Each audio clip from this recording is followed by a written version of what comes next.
বিগত 16 বছরে যারা ক্ষমতায় ছিলেন তাদের সম্পদের হিসাব দিতে হবে, সকল দুর্নীতি ও টাকা পাচারের শ্বেতপত্র প্রকাশ করতে হবে। 5. আইন শৃঙ্খলা বাহিনী, প্রশাসন, বিচার বিভাগ সহ প্রজাতন্ত্রের যে সকল কর্মচারী আইন সংবিধান শপথ লঙ্ঘন করে অপেশাদার আচরণ করেছেন তাদেরকে বিচারের মুখোমুখি করতে হবে। 6. দেশের সংখ্যাগরিষ্ঠমূলক নির্বাচনের জন্য সংখ্যানুপাতিক নির্বাচন পদ্ধতি পিআর চালু করতে হবে। 8. আওয়ামী দুঃশাসনের বিগত 16 বছরে সবচেয়ে ক্ষতিগ্রস্ত হয়েছে এদেশের সাধারণ শিক্ষা খাতের মান ও নৈতিকতা।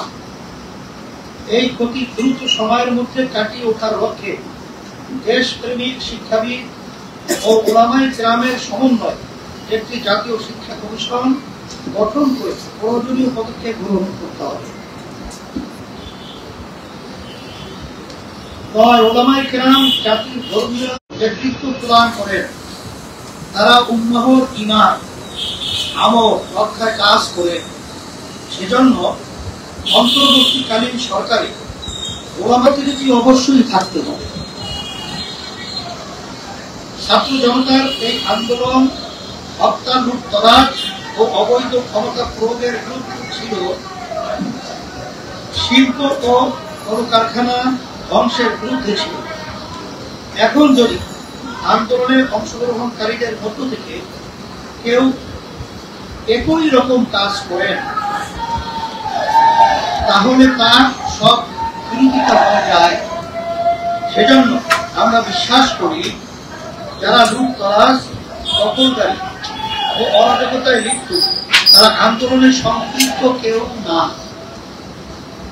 বরং তারা সুযোগ সন্ধানী। আমরা দৃঢ়তার সাথে সবাইকে আহ্বান করছি যে এখনই সব ধরনের অরাজকতা বন্ধ করুন।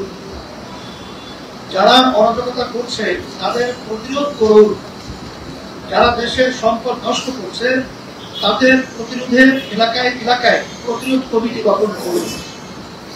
প্রিয় সাংবাদিক বন্ধুগণ, ইসলামী আন্দোলন বাংলাদেশ মনে করে দেশের সকল নাগরিক সমান মর্যাদা ও অধিকার প্রাপ্ত।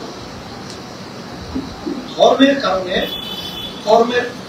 কারণে কাউকে আঘাত করা বা কাউকে প্রতিপক্ষ বানানোকে ইসলাম ও রাষ্ট্রীয় আইনও সমর্থন করে না। আমাদের আন্দোলনের চেতনাও তা সমর্থন করে না। সেজন্য বলব